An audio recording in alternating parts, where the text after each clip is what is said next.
Hello, and welcome to Why This Album Is the Balls.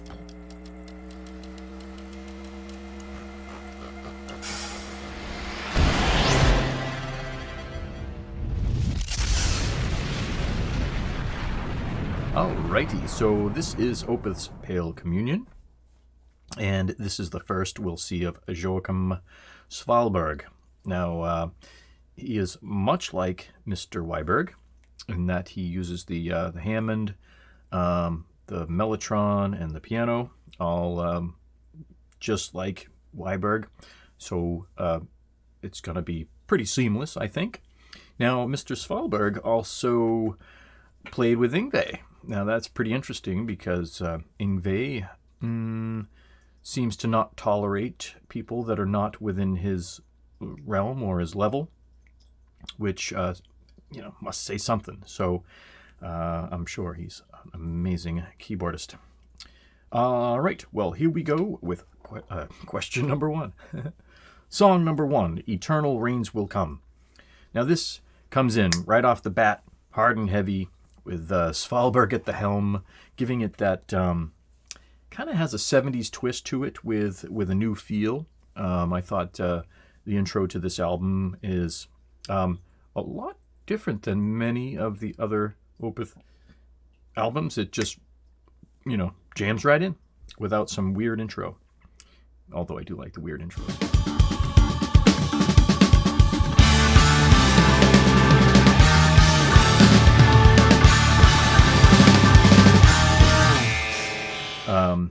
At this section here, there's this distant keytones with these beautiful soft vocals.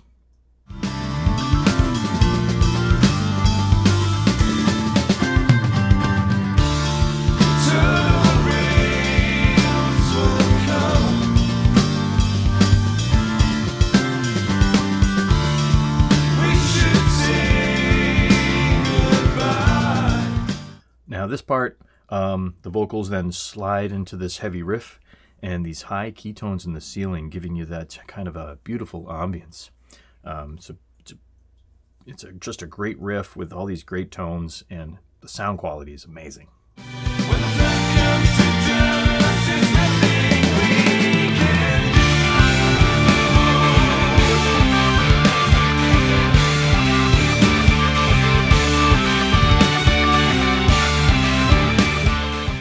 Song number two, The Cusp of Eternity, starts off with these spooky acoustics. I just love spooky acoustics.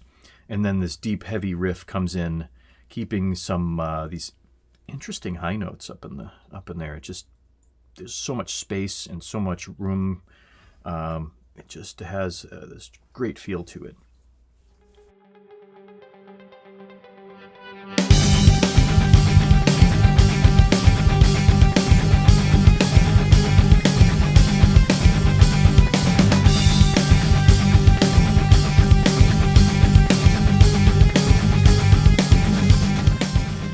Now this rhythm continues throughout the whole song. It's like this ride that this whole song is attached to. It's really awesome. This part here, the guitar solo kind of just lifts you up and just takes you off into the clouds, just before the vocals come back.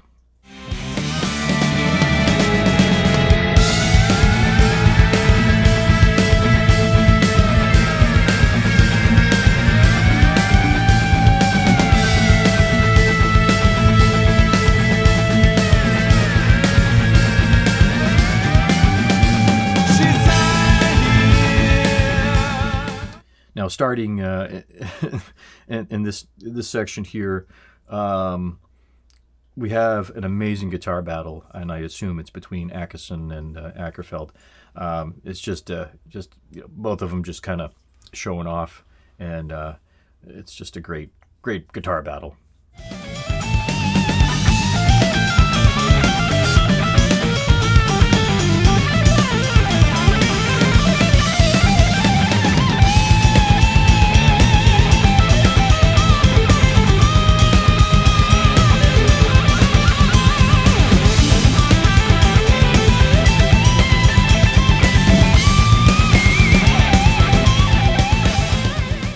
number 3, Moon Above, Sun Below.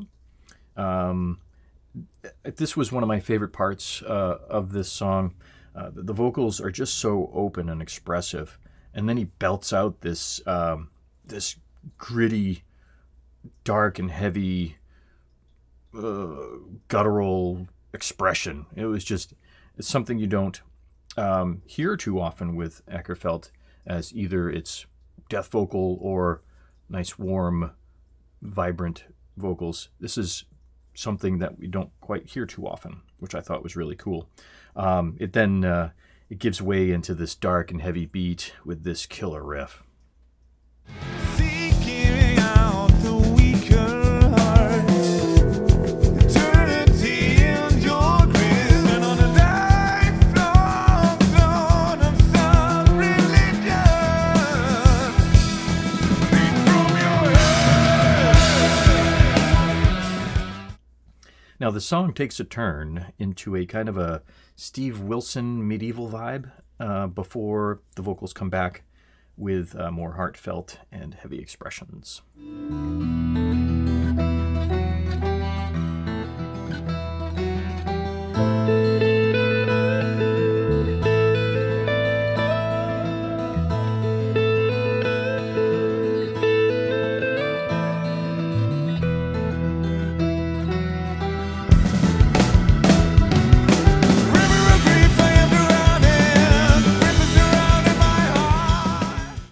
After an explosive guitar solo, we go into this acoustic land with soft vocals again, and then something really spooky happens here before getting into a kind of bass and a keyboard jam.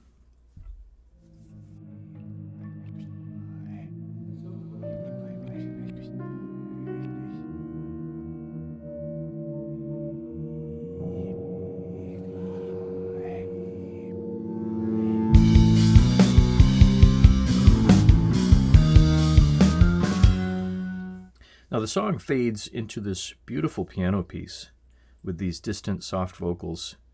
It's just a majestical ride, which then it fades off and leads right into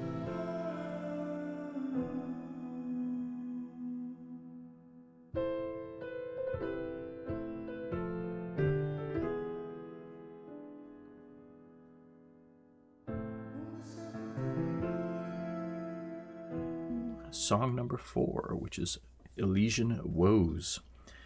Now the vocals are just so warm and open in this, the recording and mixing with Steve Wilson really show their skills in this, as well as Ackerfeld. I don't know if he's had any vocal training. I wonder if he's been coached or trained by professional vocalists to kind of give him more of an edge or more enhancement.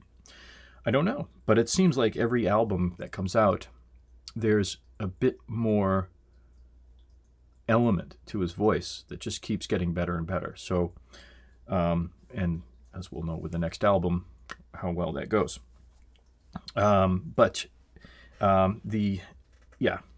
So in this next part, the acoustics and this light background key tones just allow for so much room to breathe. It's just gorgeous. Following us in destruction, pursuing a dream we once had.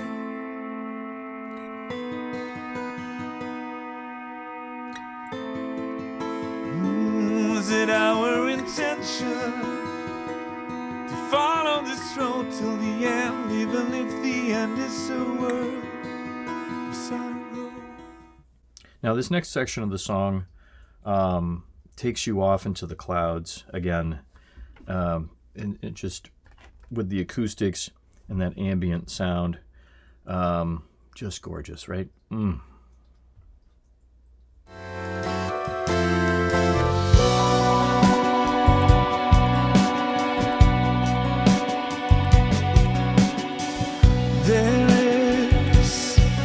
There's a bond between us, even if it's frayed, it's unbreakable. All right. Coming in at number 5, Goblin, which is an instrumental. This is an interesting song. Svalberg is showing off his jazzy skills. And of course, Axelrod and Mendez follow without a problem. They're just, jamming in at this great section here.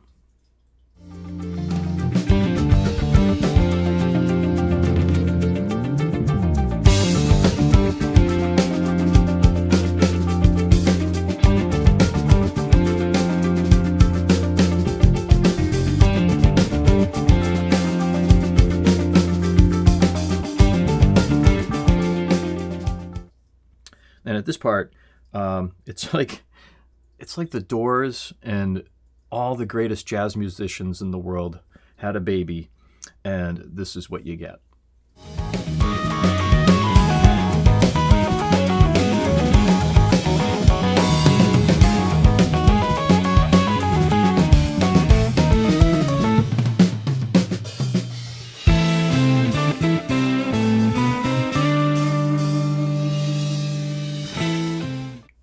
All right, then number 6, River.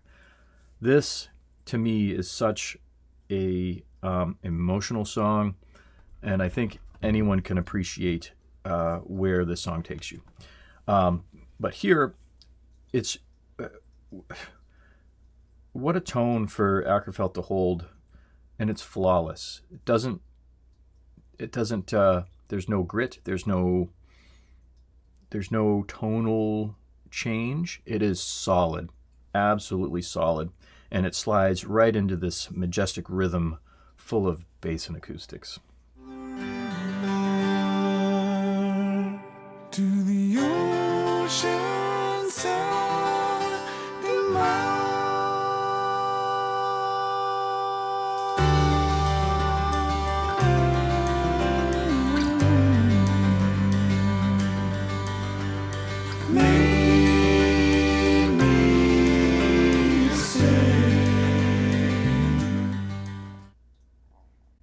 Now this part here, just a gorgeous guitar solo.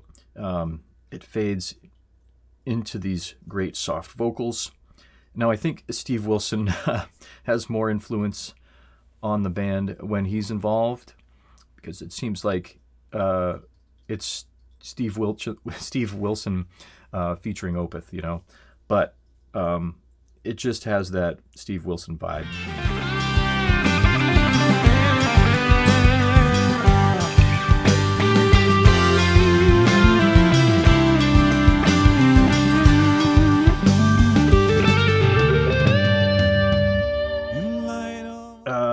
The song takes a jazzy twist with a more robust guitar solo battle at this section here.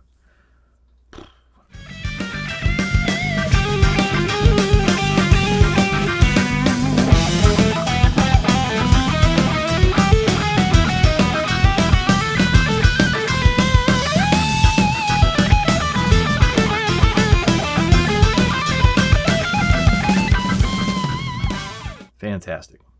Now at this part, the song kind of dives down into this calm before the storm style of progressive jazz fusion, I think is what I'd call it. It's fantastic.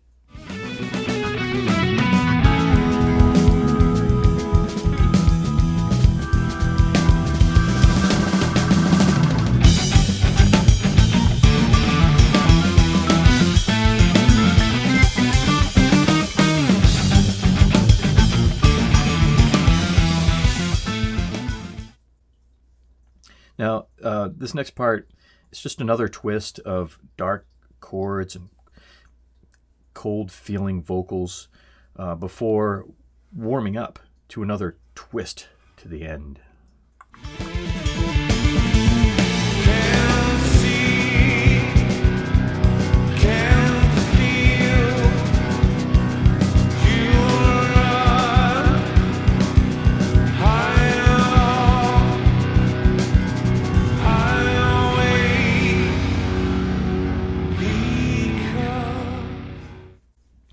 Number 7, A Voice of Treason.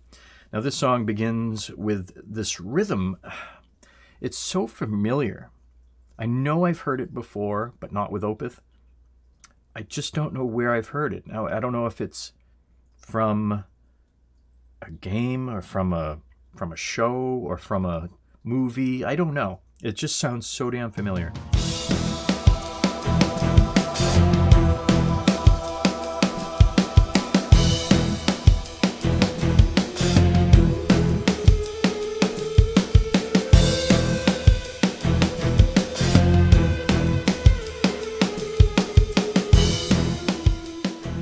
Anyway, the string arrangement is kind of out of the norm for Opeth, but that's why it's so amazing. In this section, we get hit with this pounding riff, and then it fades into that string arrangement. It's just so gorgeous.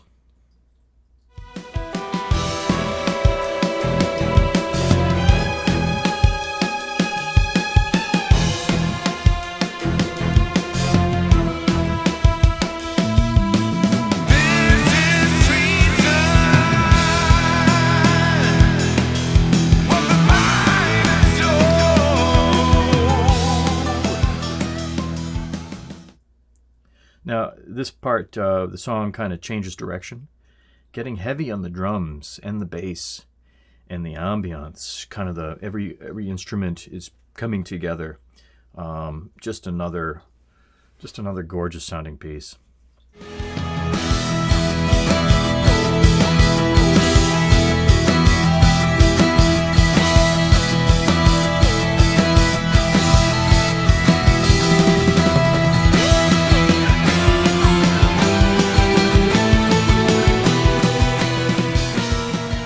And number 8, we have Faith in Others.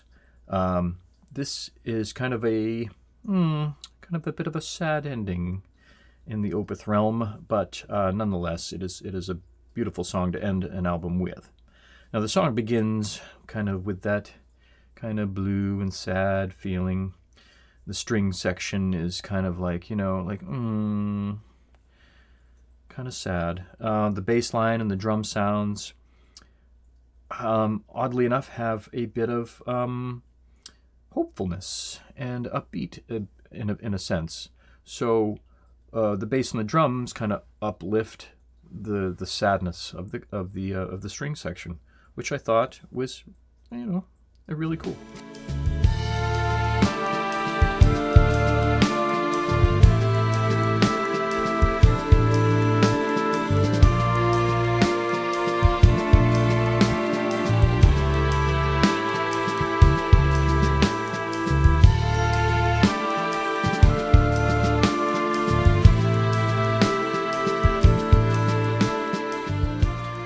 Now, the first section of the vocals here are compressed and distant sounding, and then it becomes more full and warm. Now, sometimes what I felt when he does this is he has a change of character in a way.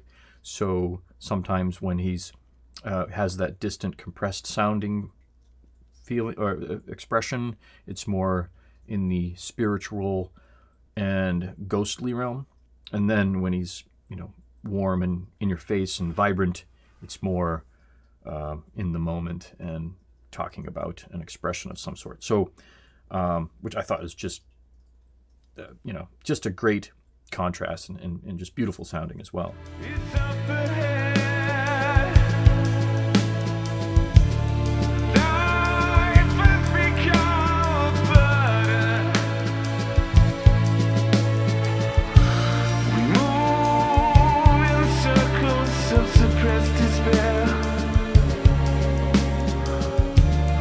waiting for the sun. Now, the piano and guitar have this beautiful rhythm here, and then the bass and drums kick in with these soft vocals and ambient key tones.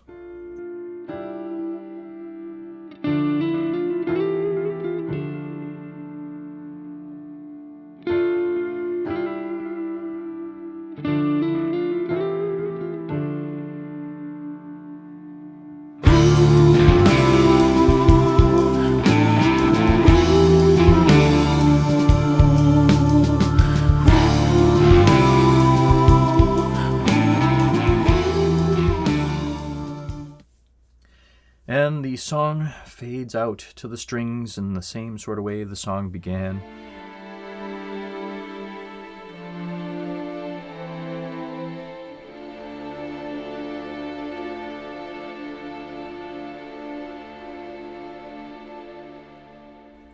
And maybe, the song Faith in Others is a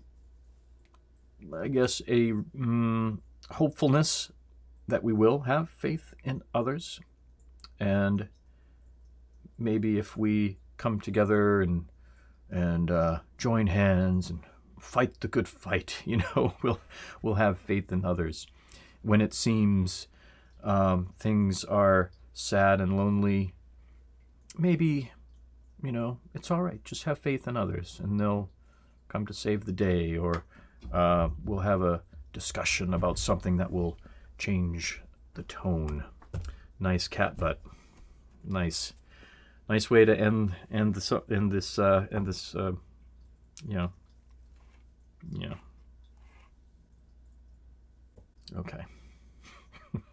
Well, that ends this album, Pale Communion. I found it to be a great addition to the Opeth library, and I hope you all enjoy. So stay tuned for the next one, which will be The Sorceress. Alrighty, folks. Until the next time, cheerio.